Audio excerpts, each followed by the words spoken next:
Vai doctoras na área. Atletas, better say, Mustafa, yeah,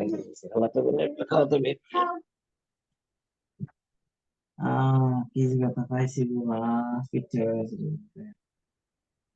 Sì, binante lui, ma basta. হ্যাঁ Niente di questo.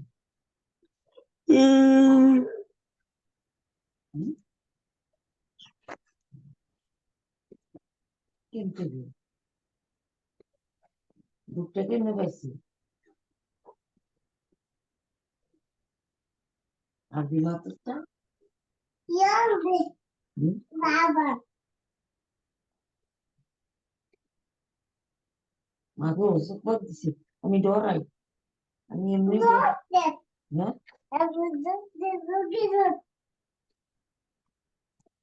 Mago.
আসসালামু আলাইকুম। আব্দুল হক ভাই কেমন আছেন? আসসালামু আলাইকুম, কেমন আছেন সকলে? ওয়ালাইকুম আসসালাম।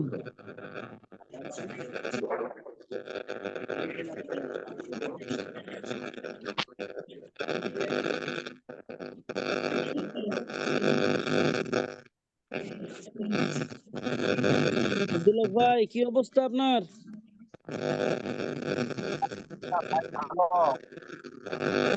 কথা আপনার আওয়াজ ভালো হচ্ছে না তো, আপনার আওয়াজ স্পষ্ট না। সালাম আলাইকুম দুষ্টু, ক্লাস করবো না? ও, আচ্ছা।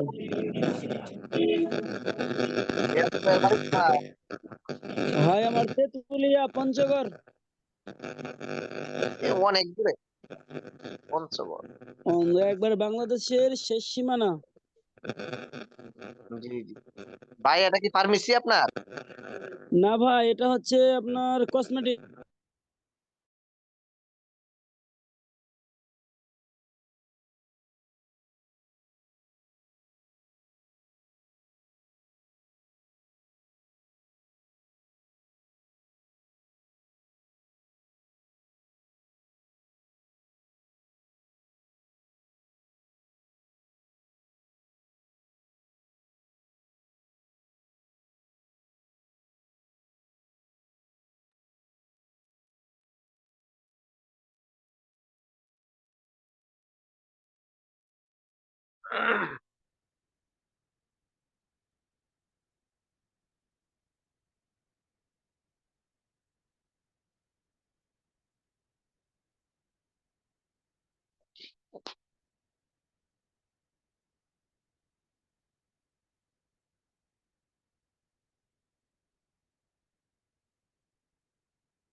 আব্দুল শহীদ ভাই কেমন আছেন?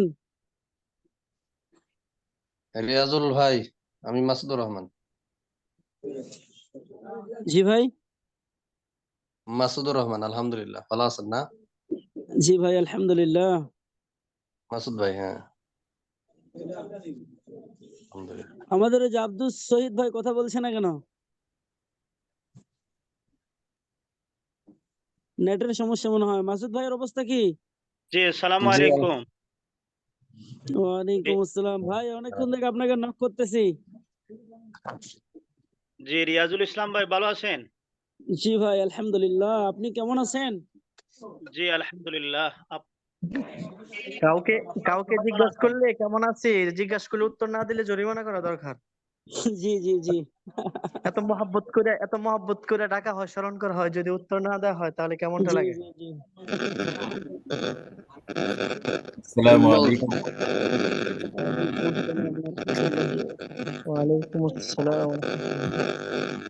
আপনারা ভালো আছেন? আলহামদুলিল্লাহ। জি ওস্তাদ জি, আপনি কেমন আছেন?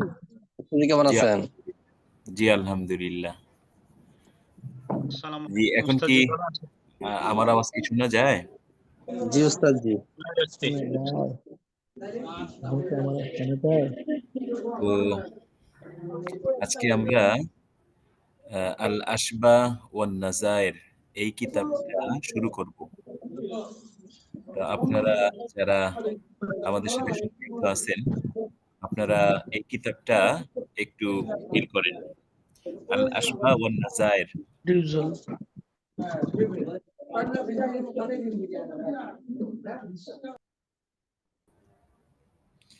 জি,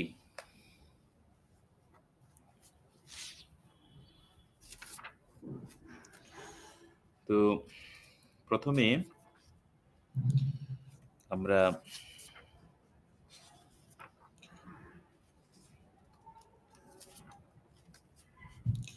এই আশবাহ ওয়ান নাজায়ের এই যে কিতাবটা,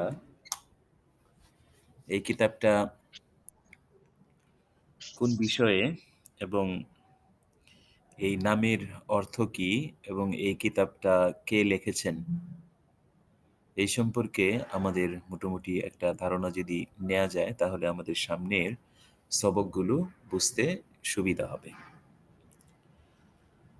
তো আল আশবাহ ওয়ান নাজায়ের এই কিতাবটা মূলত কাওয়ায়েদে শরঈয়া এবং জাওয়াবিতে ফিকহিয়া সম্পর্কে, কাওয়ায়েদে শরঈয়া এবং জাওয়াবিতে ফিকহিয়া সম্পর্কে। এটাকে যদি কেউ মনে করে যে মাসলার কিতাব তাহলে সে ভুল করবে, বরং এটা শরঈ যে উসুল আছে এবং ফিকহি যে জাওয়াবেত আছে, তো এগুলো সম্পর্কে এই কিতাবটা লেখা। তো এই কিতাব আল আশবাহ ওয়ান নাজায়ের, তো এটার অর্থ কি? আল আশবা এটা শিবহুন এর জমা, অর্থ হয় সাদৃশ্য বা মতো অথবা নজির। এমনিভাবে নাজায়ের এটা নাজিরাতুন এর বহুবচন। তো নাজিরাতুন শব্দের অর্থ সাদৃশ্য এবং মতো ইত্যাদি অর্থে ব্যবহৃত হয়। অর্থাৎ আল আশবা ওয়ান নাজায়ের একটা আরেকটার সমর্থবোধক, অর্থাৎ সাদৃশ্যপূর্ণ এবং সামঞ্জস্যপূর্ণ মাসালার বিপুল সমাহার। আল আশবা ওয়ান নাজায়ের সাদৃশ্যপূর্ণ এবং সামঞ্জস্যপূর্ণ মাসালার বিপুল সমাহার।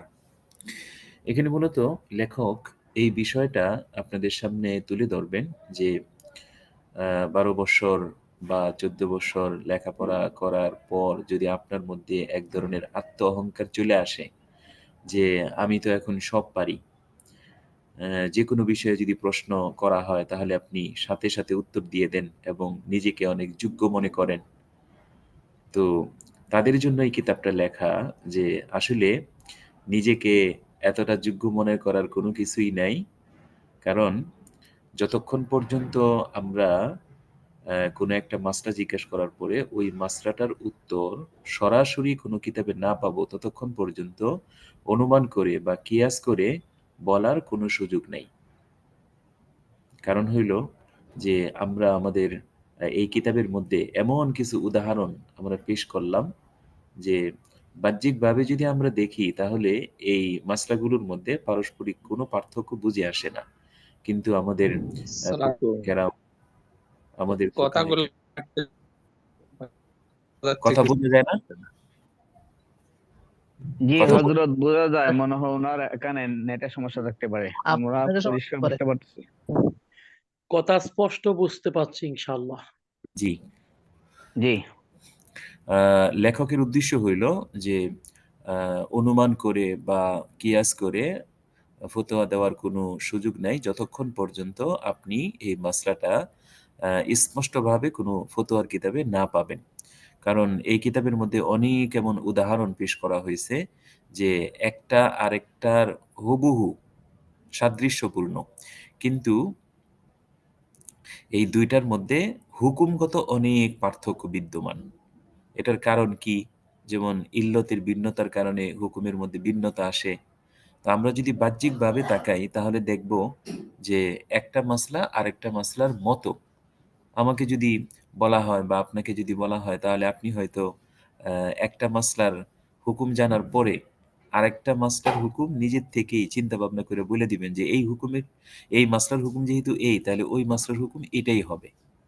তো লেখক এই বিষয়টা আপনাদের সামনে পরিষ্কারভাবে তুলে ধরেছেন যে না, এরকম চিন্তা ভাবনা কইরা বা কিয়াস করে ফতোয়া দেওয়ার কোনো সুযোগ নাই। হয়তো বাহ্যিকভাবে আমাদের কাছে এই দুইটা মাসলা একই মনে হতে পারে, কিন্তু আসলে এই হুকুমগতভাবে দুইটার মধ্যে অনেক পার্থক্য। তো মূলত মুফতি সাহেবকে সতর্ক করা এবং আরো বেশি মোতালা করা এবং যতক্ষণ পর্যন্ত ওই মাসলাটা না পাবে ফতোয়ার কিতাবে ততক্ষণ পর্যন্ত অনুমান করে বা কিয়াস করে ফতোয়া না দেওয়ার ব্যাপারে এই কিতাবটা অত্যন্ত চমকপ্রদ একটা কিতাব এবং অত্যন্ত দামি একটা কিতাব। তো এই যে ইলমুল আশবা ওয়ান নাজায়ের, এটাকে ইলমুল কাওয়াইদ ওয়াজ জাওয়াবিত বলা হয়। ইলমুল কাওয়াইদ ওয়াজ জাওয়াবিত বলা হয়।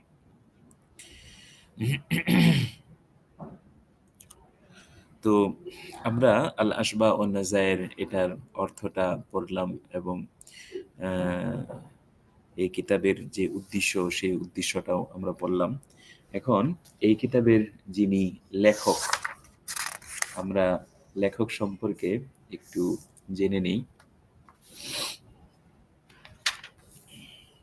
তো ওনার নাম হইল জৈনুদ্দিন ইবনে ইব্রাহিম ইবনে আল মিসরি আল হানাফি। তার পূর্বপুরুষদের কারো নাম ছিল হয়তো নুজাইম, এই জন্য তার দিকে সম্পৃক্ত করে তিনি ইবনে নুজাইম নামে প্রসিদ্ধ। তো ইবনে নুজাইম এই নামে তিনি বেশি প্রসিদ্ধ। শায়েখ জৈনুদ্দিন ইবনে ইব্রাহিম বিন মোহাম্মদ। তো ইবনে নুজাইম, যেহেতু নুজাইম তার পূর্বপুরুষদের অন্যতম একজন বুজুর্গ ব্যক্তি ছিলেন, হয়তো তার দিকে নিসবত করে ইবনে নুজাইম বলা হয়। তো ওনার জন্ম, তিনি এই মিশরের প্রসিদ্ধ শহর কায়রোতে 926 হিজরিতে তিনি জন্মগ্রহণ করেন। এবং অনেক বড় বড় শুয়ুখ এবং বড় বড় উলামায়ে কেরামের কাছ থেকে তিনি এলেম হাসিল করেছেন, যেরকম আল্লামা নুরুদ্দিন দাইলামি মালিকি, আল্লামা শফির আল মাগরিবি, আল্লামা কাসিম ইবনে কুতলুবুগা, শায়েখ আবুল ফায়েজ আস-সুলামি, বুরহান কারকি, এছাড়াও অন্যান্য বড় বড় উলামায়ে কেরামের কাছ থেকে তিনি এলেম হাসিল করেছেন। ওনার মৃত্যু কায়রোতেই 949 হিজরিতে, আর কেউ কেউ বলছেন যে 970 হিজরিতে 8ই রজব তিনি মৃত্যুবরণ করেন। তো ওনার অনেক গ্রন্থ আছে, অনেক বই আছে, এখানে কয়েকটা বলা হইতেছে। এই যে আল বাহরুর রায়েক শারহু কানজিদ দাকায়েক, এটাও কিন্তু ওনার একটা অনেক মূল্যবান একটা গ্রন্থ, আল বাহরুর রায়েক। আমরা অনেক সময় এই শব্দটাকে বলি বাহরুর রায়েক, কিন্তু বাহরুর রায়েক না, কিন্তু বলতে হবে আল বাহরুর রায়েক, এটা হলো তার বিশুদ্ধ উচ্চারণ। এমনি ভাবে আল আশবা ওয়ান নাজাইর, এমনি ভাবে শরহুল মানার, এগুলো হইল ওনার প্রসিদ্ধ কিছু কিতাব। তো এখানে এই কিতাব শুরু করার আগে আপনাদেরকে একটা ঘটনার দিকে ইঙ্গিত করব, যে ঘটনাটা অত্যন্ত চমৎকার। যেমন বলা হয় যে আবু তাহের দাব্বাস একজন অনেক বড় ফকি ছিলেন এবং আলেম ছিলেন। তো তিনি উলামায়ে আহনাফের যে মাসলাগুলো, এগুলো খুব তিনি মোতালা করতেন। তো তিনি এই মাসলাগুলো মোতালা করার পরে এই জুজি মাসালা এবং খণ্ড খণ্ড যে সকল মাসলা আছে, তো এগুলোকে তিনি মুখস্থ রাখার জন্য এই যাবতীয় মাসলাগুলোকে তিনি 7টা উসুলের মধ্যে তিনি ঢুকিয়ে দিয়েছিলেন। অর্থাৎ তিনি চিন্তা ফিকির করে এমন 7টা মূলনীতি তিনি বের করেছেন, যেই 7টা মূলনীতি মনে রাখলেই পুরা মানে জুজি মাসলা, শাখাগত মাসলা সব কিছু মনে রাখা সম্ভব হয়। তো এমন 7টা তিনি মূলনীতি নিজের পক্ষ থেকে তৈরি করেছিলেন। তো এরপরে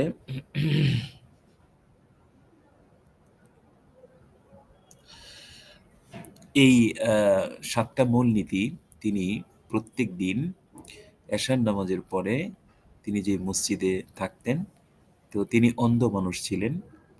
তো এশার নামাজের পরে যখন সবাই মসজিদ থেকে চলে যাইত, তখন তিনি দরজা বন্ধ করে তারপরে তিনি এই 7টা মূলনীতি এটা তিনি তাকরার করতেন, বারবার তিনি বলতেন, যাতে এটা মনে থাকে, মুখস্থ থাকে। এই জন্য তিনি এশার নামাজের পরে সব মুসল্লি যখন চলে যেত, তখন দরজা বন্ধ করে একা একা তিনি 7টা মূলনীতি তিনি তাকরার করতেন। তো একবার এই আবু সাইদ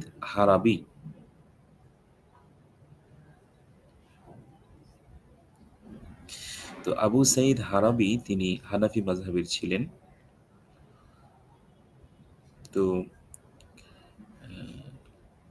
উনি মূলত এটা জানতে পারলেন যে ওনার কাছে 7টা মূলনীতি আছে, যে 7টা মূলনীতির উপরে যদি মেহনত করা হয় তাহলে সব জুজি মাসলা এগুলো মনে রাখা সম্ভবপর হবে। তখন তিনি চিন্তা করলেন যে আমার যেভাবেই হোক ওনার কাছ থেকে এই 7টা মূলনীতি আমার জানতে হবে। এরপরে তিনি ওনার মসজিদে গেলেন, যাওয়ার পরে এশার নামাজ পড়লেন। নামাজ পড়ার পরে তারপরে তিনি কার্পেটের নিচে তিনি লুকায়া মানে শুয়ে থাকলেন বা নিজেকে আড়াল করে রাখলেন। পরবর্তীতে এই আবু তাহের দাব্বাস রহমতুল্লাহ আলাইহি তিনি সব মুসল্লি যখন চলে যায় দরজা বন্ধ করে দিলেন। বন্ধ করে দেওয়ার পরে তারপরে তিনি এই ৭টা মূলনীতি তিনি পুনরাবৃত্তি করতেছেন, তাকরার করতেছেন, নিজেই তাকরার করতেছেন। তো এইভাবে ১টা ২টা এভাবে ৭টা পর্যন্ত বলা শেষ হইছে। তখন এই যে আবু সাঈদ হারাবী উনার কাশি এসে যায়। তো তিনি একটা কাশি দেন। কাশি দেওয়ার পরে তিনি তো বুঝে গেছেন যে এখানে একজন লোক আছে। তখন তিনি তাকে অন্ধ মানুষ যেভাবেই হোক তাকে ধরছেন, ধরার পরে খুব মারছেন। মারার পরে তারপরে তিনি তাকে মসজিদ থেকে বের করে দিয়েছেন। তো এই যে ৭টা মূলনীতি, মূলত ওই ৭টা মূলনীতি হইল এই কাওয়াইদে ফিকহিয়া এবং জাওয়াবিতে শরঈয়া এর মূল ভিত্তি। তো পরবর্তীতে উলামায়ে কেরাম এই ৭টি মূলনীতির উপরে চিন্তা ভাবনা কইরা তারপরে অনেকগুলো মূলনীতি ওনারা বের করেছেন। তো তো সেই মূলনীতিগুলোই এই আল আশবা ওয়ান নাযায়ের এই কিতাবের মধ্যে ইবনে নুজাইম রহমতুল্লাহ আলাইহি তিনি বিভিন্ন উদাহরণের মাধ্যমে তিনি এটা বুঝিয়েছেন এবং সুন্দরভাবে উপস্থাপন করেছেন। তো আমরা এই মুকাদ্দমা না বরং আল ফান্নুল আউয়াল কাউলুন ফিল কাওয়াইদ আল কুল্লিয়া আমরা এখান থেকে পড়ব। দেখেন আপনাদের কিতাবে এটা আছে কিনা, দেখেন তো আছে কিনা আপনাদের কিতাবে।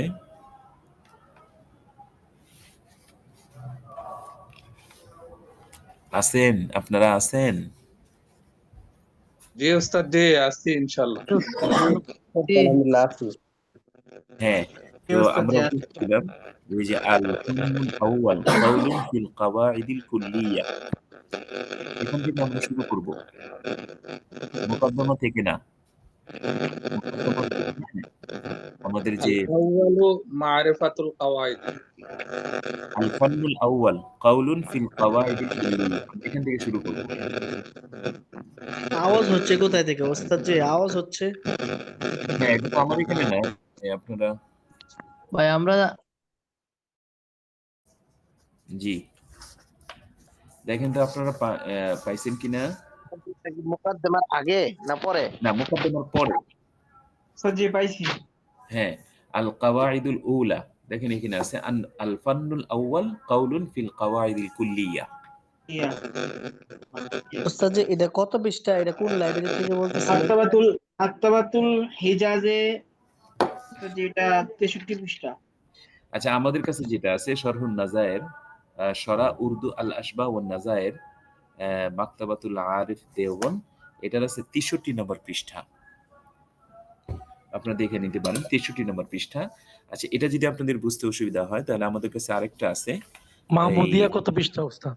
মাহমুদিয়া 49 পৃষ্ঠা। মাহমুদিয়া 49 না?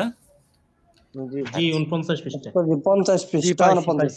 ওস্তাদ জি ঠিক আছে। পড়াটা কি আল-ফান্নুল আউয়ালু কাউলু ফি কাওয়াইদিল কুল্লিয়া এখান থেকে পড়া? হ্যাঁ, জি এখান থেকে পড়া শুরু হবে। জি এটা মাকতাবাতুল হেরার 63 নম্বর পৃষ্ঠা। আচ্ছা, মাকতাবাতুল হেরার 63 নম্বর পৃষ্ঠা।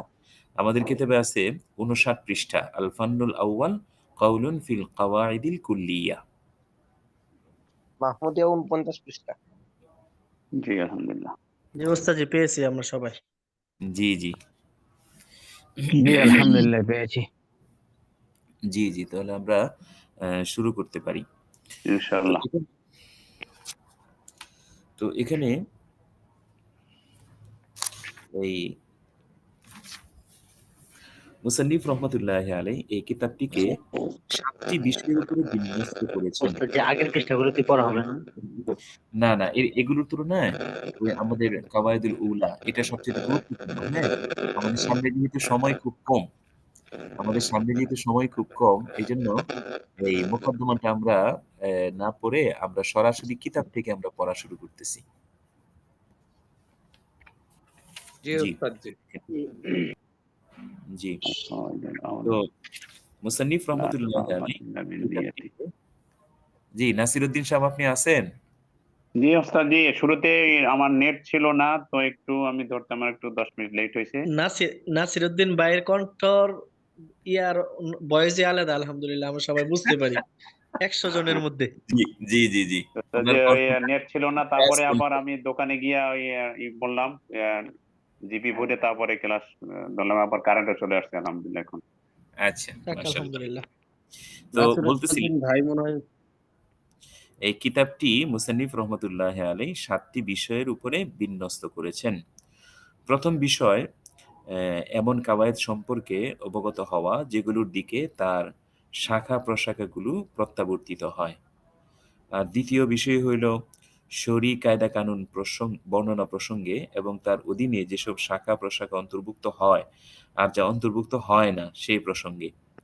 আর তৃতীয় বিষয় হইল জমা এবং ফরাক এর পরিচয় সম্পর্কে।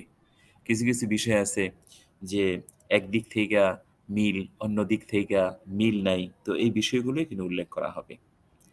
এমনিভাবে ওই চতুর্থ বিষয় আলগাজ এর বর্ণনা প্রসঙ্গে বিভিন্ন ভুল ভ্রান্তি এবং ত্রুটি বিচ্যুতি মাসরার ক্ষেত্রে এগুলো সম্পর্কে। আর পঞ্চম বিষয় হইল হিলা সম্পর্কে। শরীয়তের অনেক বিষয় থাকে যেগুলো কৌশল অবলম্বন করতে হয়, তো এই বিষয় সম্পর্কে। আর ষষ্ঠ বিষয় হইল আল আসবা ও নাজায়ের এর বর্ণনা প্রসঙ্গে। আর সপ্তম বিষয় হইল ইমাম আজম আবু হানিফা এবং সাহাবাইন এবং তাদের থেকে যে সমস্ত নসিহতমালা বর্ণিত হয়েছে এই সমস্ত নসিহতমালা সম্পর্কে। তাহলে এই কিতাবটি মুসান্নিফ রহমতুল্লাহ আলাইহি এই 7টি বিষয়ের উপরে বিন্যস্ত করেছেন। তো এই 7টি বিষয় আমরা এখানে জেনে নিলাম। সরাতে কত পৃষ্ঠা সাথী ভাইয়েরা বললে একটু ভালো হতো। জি বললাম তো, এই 59 পৃষ্ঠা, তারপরে 63 পৃষ্ঠা, আল ফান্নুল আউয়াল কাউলুন ফিল কাওয়াইদিল কুল্লিয়াহ। আচ্ছা দেখেন, আল ফান্নুল আউয়াল প্রথম বিষয়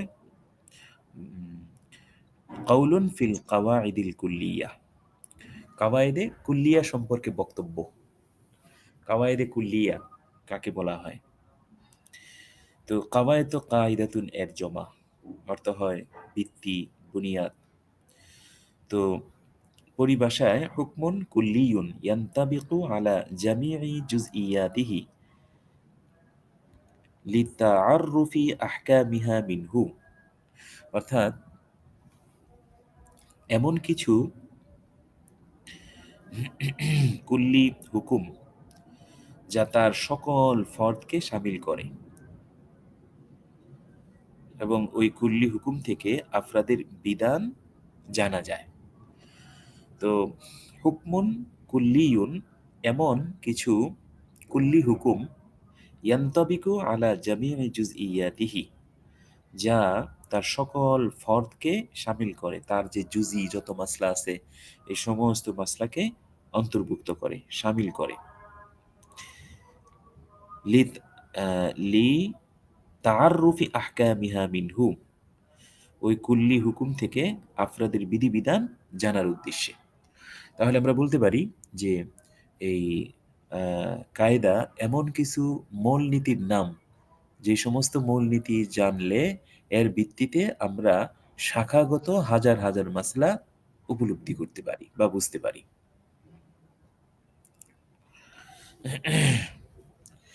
তো আমরা ওই প্রথম যেটা বললাম আল ফান্নুল আউয়াল, প্রথম বিষয় কাউলুন ফিল কাওয়াইদিল কুল্লিয়া।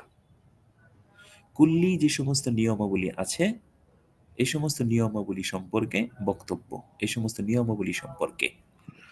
তো কাওয়াইদে কুল্লিয়া এমন নিয়মাবলীকে বলা হয় যে নিয়মাবলীর আন্ডারে অনেক জুজি মাসালা সম্পৃক্ত থাকে।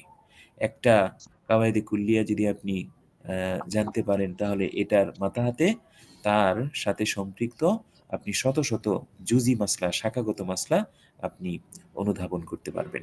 আবার কিছু আছে কাওয়াইদে আক্তারিয়া, যেগুলো মনে করেন অধিকাংশ এই শাখাগত মাসলার সঙ্গে মিলে যায় কিন্তু আর অনেক শাখাগত মাসলার সঙ্গে মিলে না। কিন্তু এখানে বলা হইতেছে কাওয়াইদে কুল্লিয়া। সাধারণত দেখা যায় যে অধিকাংশ জুজি এবং শাখাগত মাসলার সঙ্গে যা মিলে যায়। তো আল কাঈদাতুল উলা, তো এখানে অনেকগুলো কায়দা উল্লেখ করা হবে, তার মধ্যে একটা হইল এই লা থাওয়াবা ইল্লা বিন্নিয়াতি, আল কাইদাতুল উলা, প্রথম কায়দা লা সাওয়াবা ইল্লা বিন্নিয়াতি। এটা হলো একটা মানে মূলনীতি কি, লা সাওয়াবা ইল্লা বিন্নিয়াতি, নিয়ত ছাড়া সওয়াব পাওয়া যায় না। লা সাওয়াবা ইল্লা বিন্নিয়াতি, নিয়ত ছাড়া সওয়াব পাওয়া যায় না, এটা একটা মূলনীতি। তো এখন এটার ব্যাখ্যা বিশ্লেষণ এখানে উল্লেখ করা হবে। যেমন সররাহা বিহি আল মাশাইখু ফি মাওয়াজিআ মিনাল ফিকহি। তো এই মূলনীতিটা মাশায়েখগণ ফিকহের বিভিন্ন স্থানে স্পষ্টভাবে উল্লেখ করেছেন। সররাহা বিহি আল মাশাইখু ফি মাওয়াজিআ মিনাল ফিকহি। তো এই মূলনীতিটা মাশায়েখগণ ফিকহের বিভিন্ন স্থানে স্পষ্টভাবে উল্লেখ করেছেন। উলাহা ফিল উজুই, তার মধ্যে প্রথম যে জায়গা সেটা হলো ফিল উজুই, উজুর ক্ষেত্রে ওনারা এই কথাটা বলেছেন। অর্থাৎ আপনি যে উজু করবেন, উজু করার ক্ষেত্রে যদি আপনি পবিত্রতা হাসিলের নিয়ত করেন, তাহলে এই উজুর মাধ্যমে আপনার সওয়াব হবে। আর যদি আপনি এই নিয়ত না করেন, তাহলে সওয়াব হবে না। তো উলাহা ফিল উজুই, তো এই সমস্ত জায়গার একটা হইল উজু। এই উজুর মধ্যে মাশায়েখগণ এই কায়দাটা উল্লেখ করেছেন। সাওয়াউন কুলনা ইন্নাহা শারতু সিহহাতি, চাই আমরা বলি যে ইন্নাহা শারতু সিহহাতি, এই নিয়ত এটা ইবাদত সহি হওয়ার শর্ত। অর্থাৎ কখনো কখনো এই নিয়তটা ইবাদত সহি হওয়ার জন্য শর্ত হয়ে থাকে। যেমন কামা ফিস সালাতি ওয়াজ যাকাতি ওয়াস সাওমি ওয়াল হাজ্জি, যেরকম নামাজের ক্ষেত্রে, যাকাতের ক্ষেত্রে, রোজার ক্ষেত্রে, হজের ক্ষেত্রে। তো এই সমস্ত বিষয়ের ক্ষেত্রে কিন্তু আমরা এই নিয়তকে শর্ত সাব্যস্ত করে থাকি। তো আও লা, অথবা সহি হওয়ার জন্য শর্ত সাব্যস্ত করি না। তো প্রথমটা হইল যে সাওয়াউন কুলনা ইন্নাহা শারতু সিহহাতি, যে চাই আমরা এই নিয়তটাকে ইবাদত সহি হওয়ার জন্য শর্ত সাব্যস্ত করি, যেরকম নামাজ, যাকাত, সওম, হজ এগুলোর ক্ষেত্রে। আউলা, অথবা সহি হওয়ার শর্ত সাব্যস্ত করি না নিয়তকে, যেমন কামা ফিল উজুই ওয়াল গুসলি, যেরকম উজুর ক্ষেত্রে এবং গোসলের ক্ষেত্রে। তো চাই এই নিয়তটা মানে ইবাদত সহি হওয়ার জন্য শর্ত সাব্যস্ত করি অথবা না করি, উভয় স্রোতে কিন্তু এই মূলনীতিটা মনে রাখতে হবে কি, যে যদি আপনি নিয়ত করেন তাহলে সওয়াব পাবেন, আর যদি নিয়ত না করেন তাহলে সওয়াব পাবেন না। আর শুদ্ধতা এবং অশুদ্ধতা সেটা ভিন্ন জিনিস, কিন্তু নিয়তের বিষয়টা হলো যদি আপনি নিয়ত করেন তাহলে সওয়াব পাবেন, নিয়ত না যদি করেন তাহলে সওয়াব পাবেন না। ওয়ালা হাদা قرروا حديث إنما الأعمال بالنيات أنه من باب المقتضى وعلى هذا, আর এই উসুলের ভিত্তিতেই আমাদের যে মাশায়েখগণ ওনারা সাব্যস্ত করেছেন হাদিথ ইন্নামাল আমাল বিন্নিয়াত, এই যে ইন্নামাল আমাল বিন্নিয়াত এই হাদিসকে ওনারা সাব্যস্ত করেছেন আন্নাহু মিন বাবিল মুক্তাজা, যে এই হাদিসটি মুক্তাজা ধরনের। মুক্তাজা কাকে বলা হয়? মুক্তাজা এটা তো ইসমে মাফউল। মুক্তাজা বলা হয় যে এমন শব্দ যেটার শুরুতে কোনো একটা কালিমা বা কোনো একটা শব্দ মাহজুফ মানলে তার অর্থটা সুন্দর হয়, আর না হয় তার অর্থটা মিলে না বা অর্থটা সুন্দর হয় না। তো আন্নাহু মিন বাবিল মুক্তাজা, যে এই হাদিসটা এটা মুক্তাজা ধরনের বা মুক্তাজা এর। মুক্তাজা কাকে বলা হয়? মুক্তাজা তো ইসমে মাফউল, এটার অর্থ হইল এমন বাক্য যে তার শুরুতে একটা শব্দ অথবা একটা কালিমা মাহজুফ না মানলে তার অর্থটা সুন্দর হয় না। তো এই উলামায়ে কেরাম এই উসুলের ভিত্তিতে এই ইন্নামাল আমাল বিন্নিয়াত এই হাদিসটাকে এই মুক্তাজা ধরনের বলে সাব্যস্ত করেছেন।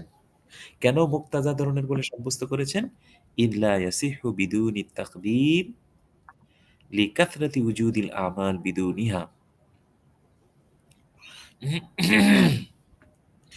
তো কারণ হইল লা ইয়াসিহু বিদুনি তাকদীর, এই যে ইন্নামাল আমাল বিন্নিয়াত এই হাদিসটার এটার একটা মানে অর্থ সঠিক হয় না বিদুনি তাকদীর, যদি আপনি এই তার শুরুতে একটা শব্দ উজ্জ না মানেন।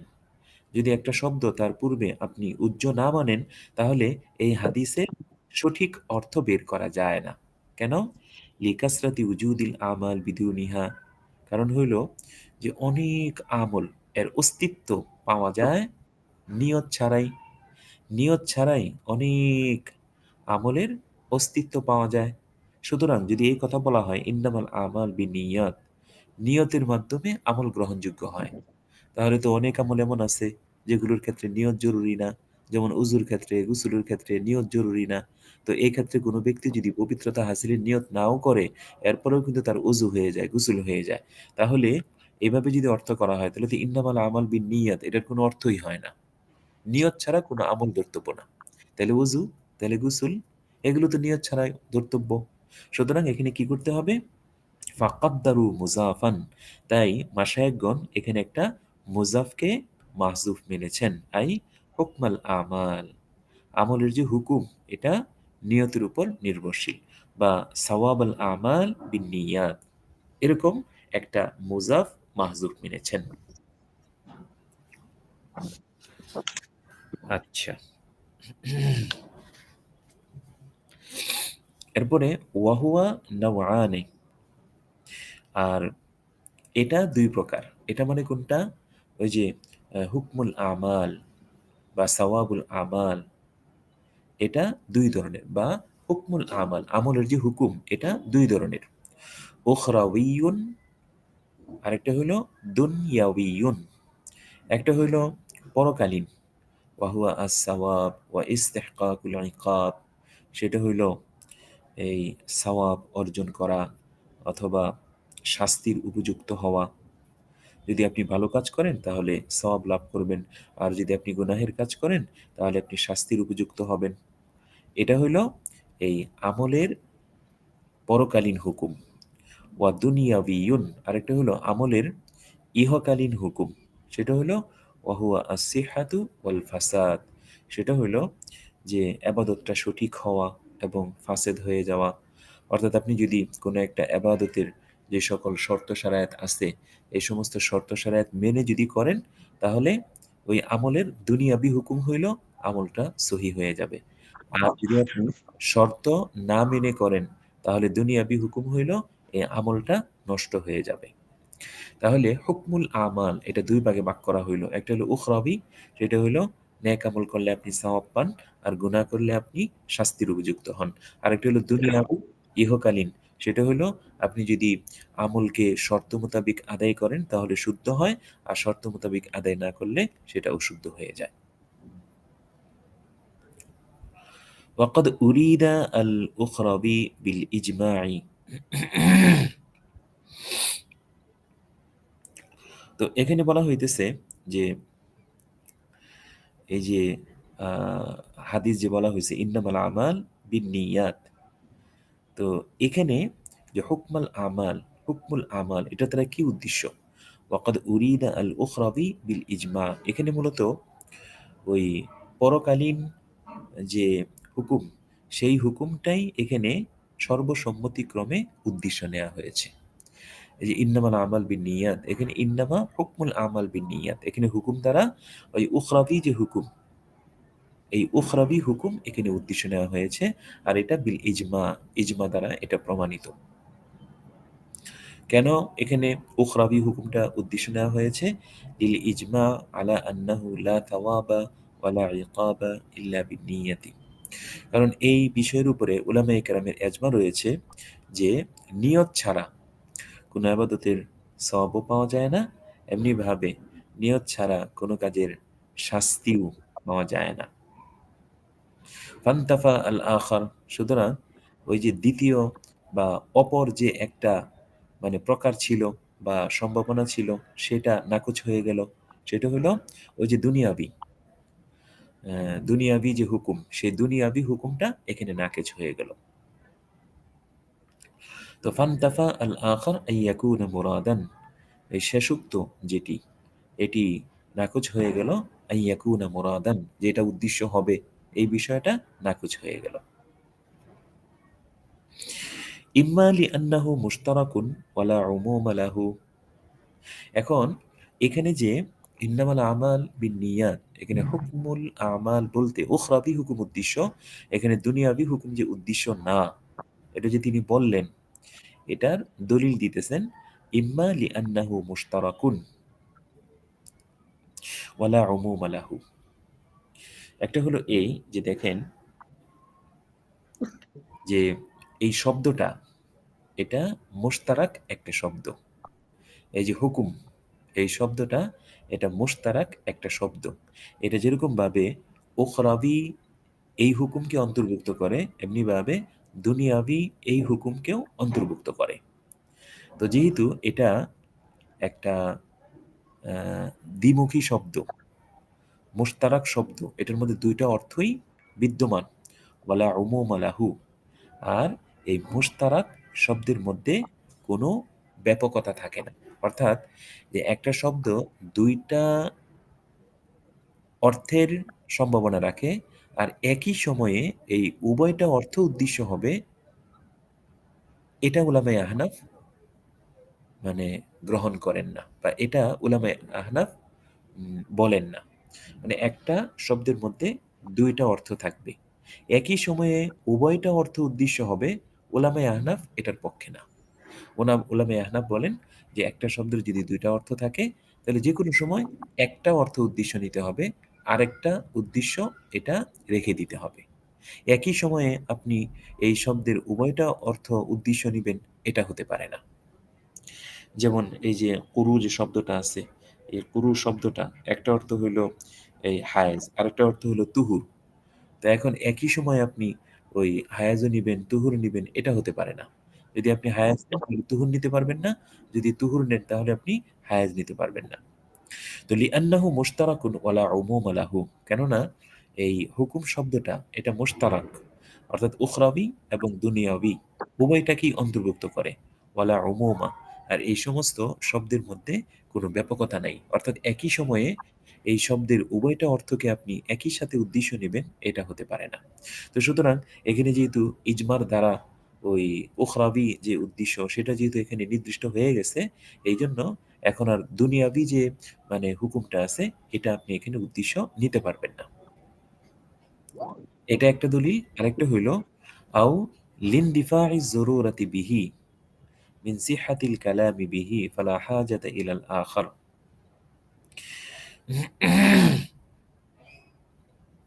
আচ্ছা, আরেকটা হইল যে এখানে উখরাবি যে হুকুম এটাই উদ্দেশ্য, কারণ লিনদিফা'i যুরুরাতি বিহি, কারণ এটা যদি আমরা উদ্দেশ্য নেই তাহলে আমাদের প্রয়োজন পূর্ণ হয়ে যায়। মিন সিহহাতিল কালামি বিহি, কারণ এর দ্বারা কালামও শুদ্ধ হয়ে যায়। কালাম যেহেতু এর মাধ্যমে শুদ্ধ হয়ে যায়, সুতরাং এর দ্বারা আমাদের যে জরুরত, আমাদের যে প্রয়োজন, এটা পূর্ণ হয়ে যাইতেছে। ফালা হাজাতা ইল আখার, সুতরাং আমরা আর অন্য কোনো জিনিসের দিকে মানে যাওয়ার কোনো প্রয়োজন নেই। যেহেতু এখানে এই উখরাবি হুকুম এটা যদি আপনি মেনে নেন তাহলে সেই ক্ষেত্রে এই কালামের অর্থটা সুন্দর হয়ে যাইতেছে, তাই আমাদের জরুরত পুরা হয়ে যেতেছে। যেহেতু জরুরত পুরা হয়ে যেতেছে, সুতরাং আমরা আর অন্য কোনো অর্থের দিকে যাব না বা যাওয়ার কোনো প্রয়োজন নেই। আচ্ছা,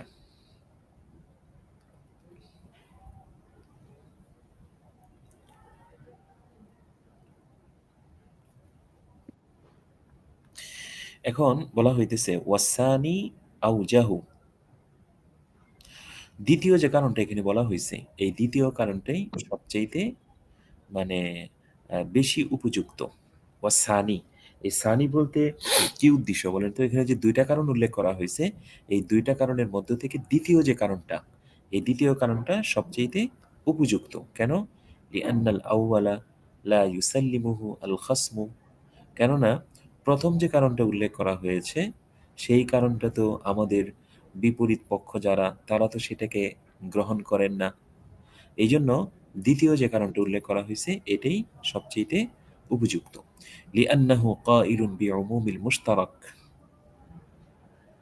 লিআন্নাহু কাইলুন বিউমুমিল মুশতারাক, কেননা আমাদের প্রতিপক্ষ ইমাম শাফি রহমতুল্লাহি আলাইহি তিনি উমুমে মুশতারাক এর কায়েল, অর্থাৎ যে একটা শব্দের দুইটা অর্থ হবে আর একই সময়ে এই উভয়টা অর্থ উদ্দেশ্য হবে, তো এটার প্রবক্তা হলেন আমাদের প্রতিপক্ষ।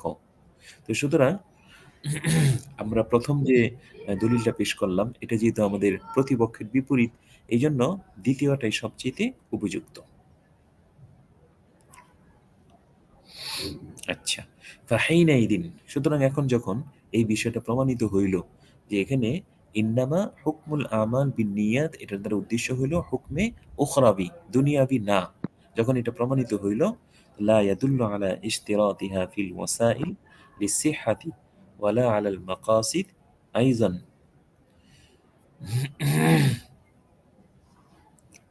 সুতরাং এই লা ইয়াদুল্লু আলা ইশতিরাতিহা ফিল ওয়াসাইল, এই হাদিসটা দালালত করে না আলা ইশতিরাতিহা ফিল ওয়াসাইল, যে উসিলার যে সকল এবাদত আছে এই সমস্ত এবাদতের ক্ষেত্রে নিয়ত শর্ত এটার উপরে দালালত করে না। উসিলা এবাদত বলতে অর্থাৎ এবাদত দুই ধরনের, একটা হইল এবাদতে মাকসুদা আর একটা হইল এবাদতে গায়রি মাকসুদা। এবাদতে মাকসুদা কাকে বলা হয়, অর্থাৎ যে এবাদত উদ্দেশ্য প্রণোদিত, যেমন নামাজ।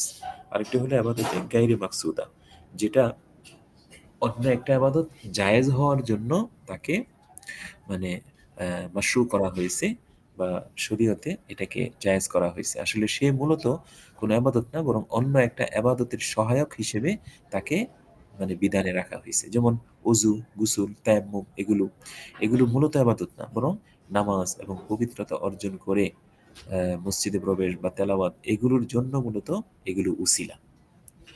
তো লা ইয়াদুল্লু আলা ইশতিরাতিহা ফিল ওয়াসাইল লিসিহহাতি, তো এই হাদিস দালালত করে না আলা ইশতিরাতিহা ফিল ওয়াসাইল লিসিহহাতি, ওসিলা অর্থাৎ ইবাদতে গায়রে মাকসুদার ক্ষেত্রে নিয়ত শর্ত হওয়ার উপরে দালালত করে না লিসিহহাতি, ওই ইবাদতগুলো সহিহ হওয়ার জন্য। ওয়ালা আলাল মাকাসিদ আইযান, এমনি ভাবে ওই ইবাদতে মাকসুদা যেগুলো আছে সেগুলোর ক্ষেত্রেও মানে নিয়ত শর্ত এটার উপরে দালালত করে না, মানে এই হাদিসটা দালালত করে না। কিন্তু নামাজের ক্ষেত্রে যে নিয়ত শর্ত এটা হয়তো অন্য কোনো হাদিস অন্য কোনো আয়াত হয়তো দালালত করবে, সেটা ভিন্ন জিনিস, কিন্তু এই আয়াতটা অন্তত না, এই হাদিসটা অন্তত পক্ষে এই নিয়ত শর্ত হওয়ার উপরে দালালত করে না। وفي بعض الكتب أن الوضوء الذي ليس بمنوي ليس بمأمور به ولكنه مفتاح للصلاة। আচ্ছা, কত কিতাবের মধ্যে এই মাসরাটা আছে কি, আন্নাল ওযু আল্লাযী লাইসা বিমানবিয়িন, সেই ওযু যেই ওযুর মধ্যে নিয়ত করা হয়নি, মানে নিয়ত ছাড়া যে ওযুটা করা হয়েছে, লাইসা বিমামুরিন বিহি, এই ওযু মামুর বিহি না, মানে ওযু আপনি করলেন নিয়ত ছাড়া, তো নিয়ত ছাড়া যে ওযুটা আপনি করলেন এটা মামুর বিহি না, মানে এটা আল্লাহর পক্ষ থেকে মানে আদেশকৃত যে ওযু সেই ওযু না। তবে ওয়ালাকিন্নাহু মিফতাহুল লিস-সালাত, তবে ওযু নিয়ত ছাড়া যে আপনি ওযুটা করলেন এটা মামুর বিহি না হইলেও এটা নামাজের জন্য চাবি হিসেবে গণ্য হবে, অর্থাৎ এই ওযু দ্বারা আপনার নামাজ সহিহ হয়ে যাবে।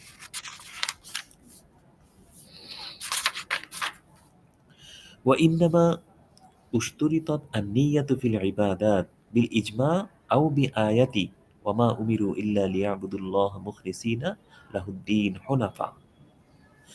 তো এখন এই যে কথাটা যে বলা হইলো যে ইন্নামা হুকমুল আমাল বিন্নিয়াত, এখানে এই যে হুকমুল আমাল এটা এই ইবাদতে মাকসুদা বলেন ইবাদতে গায়রে মাকসুদা বলেন, তো এগুলো সহিহ হওয়ার জন্য নিয়ত শর্ত এটার উপর দালালত করে না।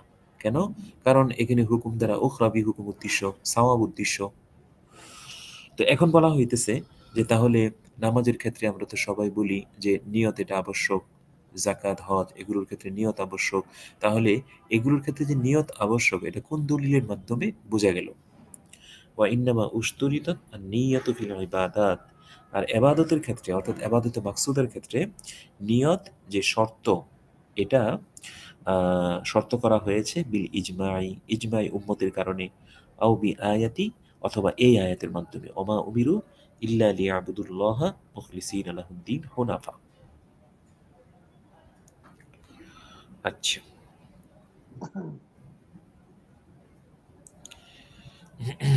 ওয়াল আউয়ালু আউজাহু। এখানে দেখেন দুই দলিল উল্লেখ করা হয়েছে যে ইবাদতের ক্ষেত্রে নিয়ত শর্ত করা হয়েছে, একটা হলো ইজমার কারণে, আরেকটা হলো এই আয়াতের কারণে। তো এখানে বলা হইতেছে ওয়াল আউয়ালু আউজাহু, এখানে যে প্রথম কারণটা উল্লেখ করা হয়েছে যে ইজমার কারণে ইবাদতের ক্ষেত্রে নিয়তকে শর্ত করা হয়েছে ইজমার কারণে। তো এই প্রথম যে কারণটা এটাই বেশি যুক্তিযুক্ত। কেন? লিআন্নাল ইবাদাত ফিহা বিমানা তাওহীদ। কেননা এখানে যে এই যে লিয়াবুদুল্লাহ, এখানে যে এবাদতের কথা বলা হয়েছে এই আয়াতের মধ্যে, যে এবাদতের কথা বলা হয়েছে, এই এবাদত এটা বিমানা তাওহীদ, এটা তাওহীদের অর্থে ব্যবহৃত হয়েছে। কেমনে? বিকারিনাতি আতফিস সালাত ওয়াজ যাকাত। কেননা এই এবাদতকে সালাত এবং যাকাতের উপরে আতফ করা হয়েছে। এই আতফ করাটাই এখানে দলিল যে এখানে যে এবাদতের কথা বলা হয়েছে এই এবাদত দ্বারা মূলত তাওহীদ উদ্দেশ্য। তো যদি এই আবাদত দ্বারা তাওহীদ উদ্দেশ্য হয়, তাহলে তো এখানে এই আয়াত দ্বারা নিয়ত, আবাদতের ক্ষেত্রে নিয়ত শর্ত এটা দালালত করবে না। সুতরাং এই জন্য বলা হয়েছে প্রথম যে দলিলটা অর্থাৎ আবাদতের ক্ষেত্রে নিয়ত শর্ত, এটা ইজমার কারণে এই দলিলটাই সবচেয়ে গ্রহণযোগ্য। ফালা তুশতারাতু ফিল ওযুই ওয়াল গুসলি ওয়া মাসহিল খুফাইন ওয়া ইজালাতিন নাজাসাতিল খাফিফাতি আনিত থাওব ওয়াল বাদান ওয়াল মাকান ওয়াল আওয়ানি বিসিহাতি। সুতরাং ওযুর ক্ষেত্রে, গোসলের ক্ষেত্রে এবং মোজা মাসাহ করার ক্ষেত্রে, এমনিভাবে শরীর বা কাপড় থেকে, এমনিভাবে জায়গা থেকে, এমনিভাবে বর্তন ইত্যাদি থেকে নাজাসাতে খাফিফা দূর করার ক্ষেত্রে এই নিয়ত শর্ত নয়, লিসিহাতি শুদ্ধ হওয়ার জন্য। এই যে ওযু শুদ্ধ হওয়ার জন্য গুসুল, মাসে কুফাইন এবং এই শরীর এবং কাপড় এবং জায়গা এবং বর্তন ইত্যাদি থেকে নাজাসাতে খাফিফা দূরীভূত করার জন্য, বা এই আবাদতগুলো সহি হওয়ার জন্য নিয়তকে শর্ত করা হয়নি। ওয়া আম্মা ইশতিরাতুহা ফিত তায়াম্মুম ফালিদালালাতি আয়াতিহি আলাইহা লিআন্নাহু আল কসদু। এখন প্রশ্ন করা হতে পারে যে ওযুর ক্ষেত্রে যেহেতু নিয়ত এটা আবশ্যক না, গোসলের ক্ষেত্রে এটা আবশ্যক না, তাহলে তায়াম্মুমের ক্ষেত্রে নিয়ত আবশ্যক কেন? আমরা তো সবাই জানি যে তায়াম্মুমের ক্ষেত্রে তিনটা ফরজ।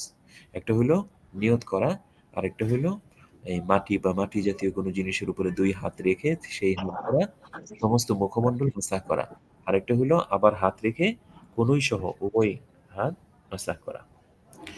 তো এখানে নিয়ত, তায়াম্মুমের ক্ষেত্রে নিয়ত ফরজ কেন? দালালাতি আয়াতিহি আলাইহি। কারণ তায়াম্মুম সম্পর্কীয় যে আয়াত কোরআন শরীফের মধ্যে আসছে, ওই আয়াত এটা নিয়ত শর্ত হওয়ার উপরে দালালত করে। কেমনে? লিআন্নাহু আল কসদ, কারণ আয়াতের মধ্যে তায়াম্মুমের কথা আসছে, আর তায়াম্মুম শব্দের অর্থই হইল নিয়ত করা, ইচ্ছা করা। তায়াম্মুম শব্দের মধ্যেই যেহেতু নিয়তের অর্থ আছে, সুতরাং আমরা এই আয়াতের এই তায়াম্মুম শব্দের মাধ্যমে আমরা নিয়ত যে আবশ্যক এটা আমরা বুঝে নিয়েছি।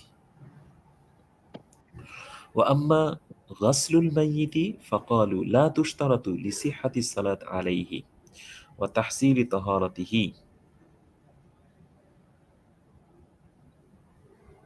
আচ্ছা, এমনি ভাবে এই যে মাইয়িতকে গোসল দেওয়া, তো এই ক্ষেত্রে উলামায়ে কেরাম বলছেন, ফাকালু ফুকাহায়ে কেরাম বলেন, লা তুশতারাতু লিসিহহাতি সালাত আলাইহি,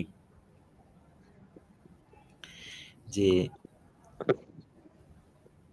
তার উপর নামাজ সহি হওয়ার জন্য, ওয়া তাহসিলি তাহারাতিহি, এবং তার শরীরের যে পবিত্রতা, এই পবিত্রতা অর্জন করার জন্য মূলত মাইয়িতকে গোসল নিয়ত করা এটা শর্ত না। ও আম্মা গাসলুল মাইয়িত, মাইয়িতকে গোসল দেওয়া, ফাকালু, এই ক্ষেত্রে উলামায়ে কেরাম বলছেন লা তুশতারাতু লিসিহাতি সালাত আলাইহি, মাইয়িতকে গোসল দেওয়ার সময় নিয়ত লাগবে না, মানে নিয়ত ছাড়াও যদি গোসল দেয় তাহলে তার উপরে নামাজ সহি হবে। এমনি ভাবে এই নিয়ত ছাড়াও যদি মাইয়িতকে গোসল দেয় তাহলে এই মাইয়িতের শরীরের পবিত্রতা অর্জন হয়ে যাবে। ওয়া ইন্নামা হিয়া শারতুন লিইসকাতিল ফরজ মিন দিম্মাতিল মুকাল্লাফিন, তবে এই নিয়তকে শর্ত করা হয়েছে মুকাল্লাফ যারা, তাদের দায় থেকে ফরজে কিফায়ের দায়িত্বকে অপসারণ করার জন্য। তো ওয়া ইন্নামা হিয়া শারতুন, এই যে মাইয়িতকে গোসল দেওয়ার সময় যারা গোসল দিবে তারা গোসলের নিয়ত করবে বা পবিত্রতা হাসিলের নিয়ত করবে। এটা নিয়ত করবে কেন?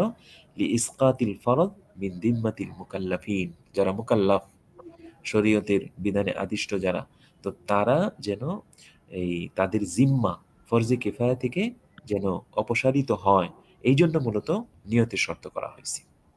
তাহলে বোঝা গেল যে মৃত ব্যক্তির যে গোসল, এই গোসলের সময় পবিত্রতার নিয়ত করা,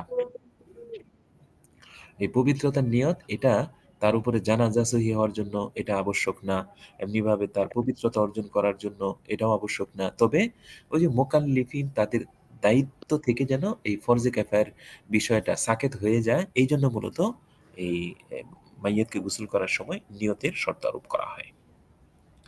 ওয়া তাফাররা আলাইহি, তো এই যে উসুলটা বলা হইল যে মাইয়িতকে গোসল যে দেওয়া হবে সেখানে পবিত্রতার নিয়ত, এটা ওই মুকাল্লিফিনদের জিম্মা, তাদের জিম্মা দায়মুক্ত হওয়ার জন্য মূলত নিয়ত করা শর্ত। তো এই উসুল থেকে একটা জুজি মাসলা বের হয় কি, আন্নাল গারিকা ইউগাসসালু থালাথান ফি কওলি আবি ইউসুফ ওয়া ফি রিওয়ায়াতিন আন মুহাম্মদ। আচ্ছা, আন্নাল গারিক ইউগাসসালু থালাথান, ইমাম আবু ইউসুফ রহমতুল্লাহ আলী বলেন যে কোনো ব্যক্তি যদি পানিতে ডুবে মারা যায় তাহলে তাকে 3 বার ধৌত করা হবে। 3 বার ধৌত করা হবে কেন? কারণ পানিতে ডুবে যে মারা গেছে তার তো গোসল হয়েছে, কিন্তু তার পবিত্রতা হাসিল হয়ে গেছে, নামাজ সহি হবে, কিন্তু এরপরও 3 বার তাকে গোসল দিতে হবে কেন? ওই যে মুকাল্লাফিন যারা, তাদের জিম্মা থেকে যেন ফরজে কিফায়ার দায়িত্বটা সাকেত হয়, এই জন্য। ওয়াফি রিওয়ায়াতিন আন মুহাম্মদ, ইমাম মুহাম্মদ রহমতুল্লাহ আলাইহি থেকে একটা বর্ণনায় আছে, আন্নাহু ইন নুবিয়া ইনদাল ইখরাজ মিনাল মা ইউগাসসালু মাররাতাইন, তিনি বলছেন যে পানি থেকে বের করার সময় যদি এই তাহারাতের নিয়ত করে তাহলে সেই ক্ষেত্রে পরবর্তীতে আর মাত্র 2 বার ধৌত করলেই হবে। ওয়া ইল্লাম ইউনবা ফাতালাতান, আর যদি প্রথমবার বের করার সময় পবিত্রতার যদি নিয়ত না করে তাহলে সেই ক্ষেত্রে ইমাম আবু ইউসুফ রহমতুল্লাহ আলাইহির মতো ওই 3 বারই ধৌত করতে হবে। ওয়া আনহু ইউগাসসালু মাররাতান ওয়াহিদাতান, ইমাম মুহাম্মদ রহমতুল্লাহ আলাইহি থেকে আরেকটা বর্ণনা আছে যে একবার ধৌত করলেই যথেষ্ট, কামা ফি ফাতহিল কাদির। ওয়া আম্মা ফিল ইবাদাতি কুল্লিহা ফাহিয়া শারতু সিহহাতিহা ইল্লা আল ইসলাম। আচ্ছা, ওয়া আম্মাল ইবাদাত কুল্লিহা, আচ্ছা, আর অন্যান্য সকল ইবাদতের ক্ষেত্রে সেই সমস্ত ইবাদত সহি হওয়ার জন্য এই নিয়ত শর্ত।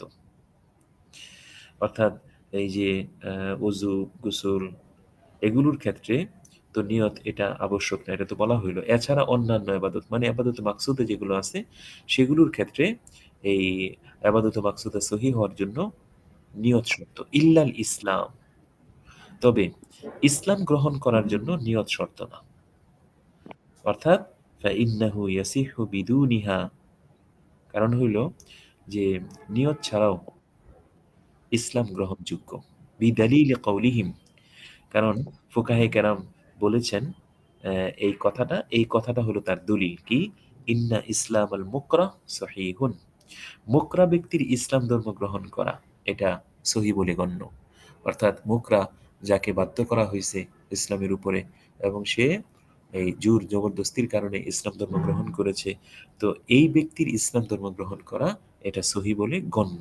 তাহলে এর দ্বারা বোঝা গেল যে তার ইসলাম ধর্ম গ্রহণ করার নিয়ত নাই, সে বাধ্য হয়ে গ্রহণ করছে, এরপরেও তার ইসলাম ধর্ম এটা সহি বলে গণ্য হয়। তাহলে এর দ্বারা বোঝা গেল যে ইসলাম ধর্ম গ্রহণ করার ক্ষেত্রে নিয়ত এটা শর্ত না, নিয়ত ছাড়াও ইসলাম ধর্ম গ্রহণ করা সহি হয়ে যায়। ওয়ালা ইয়াকুনু মুসলিমান বিমুজাররাদি নিয়াতিল ইসলাম, তবে শুধুমাত্র ইসলামের নিয়ত করার কারণে একজন ব্যক্তি মুসলমান হয় না।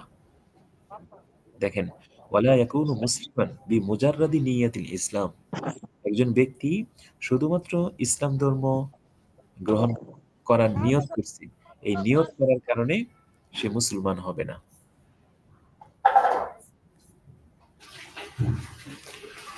তো নিয়ত করার কারণে মুসলমান হবে না মানে যে ইকরার বিল লিসান, আমল বিল আরকান, এবং একটা তো হলো তাসদিক বিল জিনান, এটা করতে হবে, এরপরে ইকরার বিল লিসান করতে হবে, এরপরে আমল বিল আরকান করতে হবে, তখন সে মুসলমান বলে গণ্য হবে।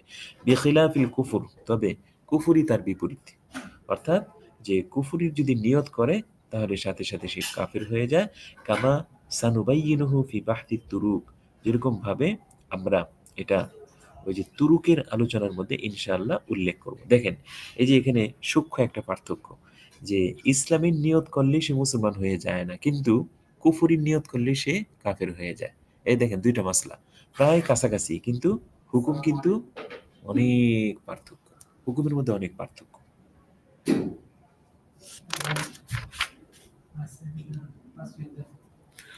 আচ্ছা, আরেকটা জিনিস দেখেন, ওয়া আম্মাল কুফরু ফায়ুশতারাতু লাহু আন-নিয়াতু লিকাউলিহিম ইন্না কুফরাল মুকরাহ গায়রু সহিহিন ওয়া আম্মা কাউলুহুম ইন্নাহু ইযা তাকাল্লামা বিকালিমাতিল কুফর হাজিলান ইউকাফফারু। ওয়া আম্মাল কুফর ফায়ুশতারাতু লাহু আন-নিয়া, কুফর প্রমাণিত হওয়ার জন্য, কুফর প্রমাণিত হওয়ার জন্য নিয়ত শর্ত। লিকাউলিহিম, কেননা ফুকাহে কেরাম বলছেন, ইন্না কুফরাল মুকরাহি গায়রু সহিহিন, মুকরা ব্যক্তির কাছ থেকে যদি এই কালিমায়ে কুফর যদি আদায় করা হয় তাহলে এটা সহি হবে না, মানে এর কারণে সে কাফির হয়ে যাবে না। ওয়া আম্মা কাউলুহুম ইন্নাহু ইযা তাকাল্লামা বিকালিমাতিল কুফরি হাজিলান ইউকাফফারু, তো এই কথার উপর একটা এশকাল হয়। এশকালটা হলো এই যে কাফের হওয়ার জন্য তো নিয়ত লাগে, তো মুকরা ব্যক্তির কাফের হওয়া এটা গ্রহণযোগ্য না। তাহলে ফুকাহে কেরাম যে এই কথাটা বলেন যে ইদা তাকাল্লামা বিকালিমাতিল কুফর হাজিলান ইউকাফফারু, কোনো ব্যক্তি যদি এই ঠাট্টা করে কুফরি কালিমা উচ্চারণ করে তাহলে সে কাফের হয়ে যায়। তাহলে এখানে যে ব্যক্তি ঠাট্টা করে বা উপহাসের ছলে কুফরি কালিমা বলতেছে, সে তো আসলে নিয়ত করতেছে না, কিন্তু এরপরে কাফের হয়ে যায় কেন? সূক্ষ্ম একটা পার্থক্য, কিন্তু এই পার্থক্যগুলোই কিন্তু আমাদের ভালোভাবে খেয়াল করতে হবে এবং মনে রাখতে হবে। তো পার্থক্যটা কি? ইন্নামা হুয়া বিআতিবারি আন্না আইনাহু কুফরুন কামা উলিমা ফিল উসুল মিন বাহতিল হাজলি। তো এটার দ্বারা উদ্দেশ্য হইল যে ইন্নামা হুয়া বিআতিবারি আন্না আইনাহু কুফরুন, যে উপহাস ছলে যদি কালিমায়ে কুফর উচ্চারণ করে তাহলে যে সে কাফির হয়ে যায়, এটা এই দৃষ্টিকোণ থেকে আন্না আইনাহু কুফরুন, যে কাজটিই হলো কুফরি, এই কালিমায়ে কুফর উচ্চারণ করা এই কাজটাই হইল কুফরি। যেহেতু সে কুফরির মতো কাজ করেছে, এই জন্য তাকে কুফরির দিকে নিসবত করা হবে। ইন্নামা হুয়া বিআতিবারি আন্না আইনাহু কুফরুন, এই যে ঠাট্টা বিদ্রুপ করা অবস্থায় সে যে কুফরি কালিমা উচ্চারণ করেছে, এই ঠাট্টা বিদ্রুপ করা অবস্থায় কুফরি কালিমা উচ্চারণ করাটাই মূলত এটা কুফরি কাজ। আর এরকম কুফরি কাজ করার কারণে তাকে কাফের সাব্যস্ত করা হবে, কারণ তাকে বলা হবে যে উপহাস করার পৃথিবীর মধ্যে আপনি আর কোনো শব্দ পাইলেন না, এই কালিমায়ে কুফরি আপনার উচ্চারণ করতে হইল। তো উপহাস এবং ঠাট্টার ছলে যদি কালিমায়ে কুফর উচ্চারণ করে তাহলে এই কাজটাই কুফরি, সেই হিসেবে তাকে কুফরির দিকে নিসবত করা হয়। কামা উলিমা ফিল উসুল মিন বাহতিল হাজাল, যেরকম ভাবে এই হাজাল এর আলোচনার মধ্যে, উসুল এর মধ্যে এই বিষয়টা জানা গিয়েছে। ফালা তাসিহু সালাতুন মুতলাকান ওয়ালাউ সালাত জানাজাতিন ইল্লা বিহা ফারজান আও ওয়াজিবান আও সুন্নাতান আও নাফলান। সুতরাং বোঝা গেল যে নিয়ত ছাড়া মুতলাকান কোনো নামাজ সহি হবে না। মুতলাকান কোনো নামাজ সহি হবে না, চাहे এটা জানাজার নামাজই হোক না কেন, ইল্লা বিহা, তবে নিয়তের দ্বারা হবে, চাहे এটা ফরজ হোক ওয়াজিব হোক। আসেন আসেন, ফরজ হোক ওয়াজিব হোক সুন্নত হোক অথবা নফল হোক। যে আমলে শাফাত লাভ হবে এটা জানা যায় না, এটা নাই, শেষ হয়ে গেছে। জি, তাহলে আজকে আমাদের সবক এই পর্যন্তই হইল। কালকে ইনশাআল্লাহ আবার এখান থেকে শুরু হবে। তো কোনো এশকাল যদি থাকে তাহলে আপনারা করতে পারেন।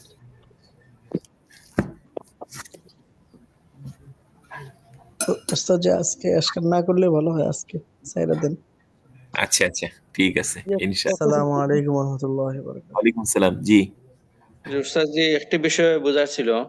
জি এই নাজাসাতে খাফিফা যেটা, জি এই যে ওয়া ইজালাতিন নাজাসাতিল খাফিফিয়াতি আনিস সাওবি ওয়াল বাদনি, মানে নাজাসাতে খাফিফা দূর করার জন্য নিয়তের তো কোনো প্রয়োজন নাই।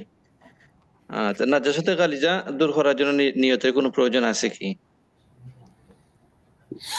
জি না, ওটার জন্য মানে নিয়তের কোনো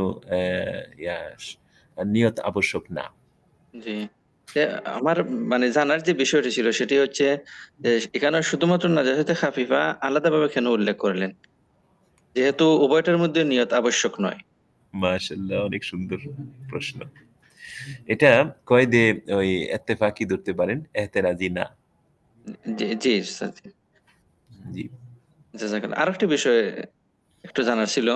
জি ওয়া ইন্নামা হিয়া শারতুন লিইসকাতিল ফরজি মিন জিম্মাতিল মুকাল্লাফিন। জি যে মাইয়িতের গোসলের যে বিষয়টি বলা হয়েছে, এখানে নিয়ত শর্ত নয় এই মাইয়িতের উপর নামাজ পড়ার বিশুদ্ধ হওয়ার জন্য। যে নিয়তটা শর্ত এই দৃষ্টিকোণ থেকে যে মুকাল্লাফদের জিম্মা থেকে ফরজকে দূরীভূত করা। জি জি এই বিষয়টার মানে মর্মটা আসলে আমি বুঝতেছি না। মর্মটা হইলো যে মাইয়িতকে গোসল দেওয়া তো যারা জীবিত তাদের উপরে ফরজ, ঠিক না? জি জি জি ফরজ হ্যাঁ দায়িত্বটা আদায় করার জন্য। জি জি জি উস্তাদ জি, জাযাকাল্লাহ ভাই, এখন বুঝতে পারছি। ওস্তাদ জি কাওয়াদে কুল্লিয়াটা মানে কিছু একটু বললে ভালো হয়। কি জানলেন? তার সমস্ত জুজ আফরাদের শামিল করে। জি জি, কি বললেন? কাওয়াদে কুল্লিয়া যে বললেন, কুল্লিয়াটার মানেটা কি? কুল্লুন থেকে কুল্লিয়া নাকি এটা উৎপত্তি জি জি জি আমি ক্লাসে আছি, পরে কল দিও। জি জি অর্থটা কি ওস্তাদ জি একটু? অর্থটা হইলো এমন কায়দা যেটা আমি ক্লাসে আছি, পরে কল দিও। যেটা ওই সকল জুজিয়তকে অন্তর্ভুক্ত করে। জি ওস্তাদ জি। ওস্তাদ জি আমাদের এখানে একজন মেয়ে শিক্ষার্থী প্রশ্ন করছেন, আল আসবাহ ওয়ান নাযায়ের অর্থটা বললে ভালো হয়। আচ্ছা, আল আসবা ওয়ান নাযায়ের মানে সামঞ্জস্যপূর্ণ এবং সাদৃশ্যপূর্ণ মাসালার বিপুল সমাহার। উস্তাদ জি, আমার একটা প্রশ্ন ছিল জি যে আমার সাথে অনেকে তো উমরা করছে, আসলে সব মাসালা তোমার জানা নেই। ওনার প্রশ্ন হলো, মহিলা উমরা করে আসছে, আমাকে বলতেছে যে উমরা করে আসে কতদিন ঘরে থাকতে হবে, বাইরে যাওয়া যাবে কিনা, বা এরকম কোনো আছে কিনা নিয়ম। আমি তো জানি না এই ব্যাপারে। উমরা করুক অথবা উমরা না করুক, সর্বাবস্থিত ওয়াকারনা ফি বুয়ুতিকুন্না। হ্যাঁ, পর্দা অবস্থায় যাবে, তার প্রয়োজনে, কিন্তু বার হওয়া যাবে কিনা বলতেছে। এমনে এমনে বলা হয় যে মানে 40 দিন পর্যন্ত একজন হাজী সাহেব, একজন হাজী সাহেবের কথাই আছে, 40 দিন পর্যন্ত সে যে কোনো দোয়া করে দোয়া কবুল হয়ে যায়। হ্যাঁ, তো এই হিসেবে আর কি অনেকে 40 দিন পর্যন্ত নিজেকে একটু সেভ করে রাখে যাতে কোনো গুনাহ না হয়ে যায় এরকম। তো এটা উমরার ক্ষেত্রেও হতে পারে, কিন্তু এই পর্দার ভিতরে থাকার বিধানটা তো 24 ঘন্টার জন্য, মানে সারা জীবনের জন্য ফরজ। জি জি জি। এমনটা শুনছি 40 দিন নাকি বের হতে পারে না, আসলে না না, এরকম 40 দিন বের হলে এরকম না, বের হতে পারে না বিষয়টা এরকম না। ওই যে হাদিসের মধ্যে আসছে যে হাজী সাহেবের 40 দিন পর্যন্ত তার দোয়া কবুল হয়, সেই হিসেবে এটা একটা তার সম্মান, একটু নিজেকে ভিন্নভাবে রাখা, গুনাহমুক্ত রাখা। এই ওস্তাদ জি আমরা ওই যে আমাদের অনেক নাম রাখা হয় আবুল কাসেম, আমরা যদি তাকে কাসেম বলে শুধু কাসেম বলে সম্বোধন করে রাখি অথবা আবুল কাসেম, এটা তো নবীজির উপনাম ছিল, এইভাবে কি তাকে ডাকা যাবে, নাম রাখা যাবে? এমনি এমনি ডাকলে কোনো অসুবিধা নাই, হ্যাঁ, কারণ এটা আসলে ওই নামকে অপমান করা বা ওই ওই পবিত্র মানে সত্তাকে ডাকা, এটা আসলে উদ্দেশ্য হয় না। উদ্দেশ্য হয় মুসাম্মা, যে এই নামে যাকে নামকরণ করা হয়েছে তাকে ডাকা উদ্দেশ্য হয়। এই জন্য মানে বেঁচে থাকা ভালো, কিন্তু ডাকলে কোনো গুনাহ হবে না। যেমন এই যে আব্দুর রহিম, এখন যদি কেউ রহিম বলে ডাকে, এটা শুনতে খারাপ শোনা যায়, কিন্তু এটার কারণে যে গুনাহ হবে বিষয়টা এরকম না, কারণ এটাই তার মুসাম্মা, এটাই তার নাম, এবং এই নাম একজন সুনির্দিষ্ট ব্যক্তিকে বোঝাইতেছে, তাই এতে গুনাহ হওয়ার কোনো সম্ভাবনা নেই।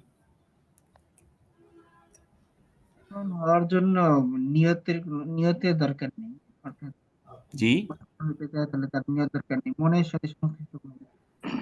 ইমান টিকে থাকার জন্য তো অবশ্যই তার মনের ভিতরের যে ইমানটা ওটা ধরে রাখার জন্য তার তো মনটা তো বেশি জরুরি, তাই না সত্যি? আচ্ছা, ঠিক আছে, সুস্থ থাকবেন, তাহলে তো আসসালামু আলাইকুম ওয়া রাত্রি রাহমাতুল্লাহ। এগুলো সমস্যা। যে ওস্তাদ যে আজকে এখানে থাক। আসসালামু আলাইকুম। যে ওস্তাদ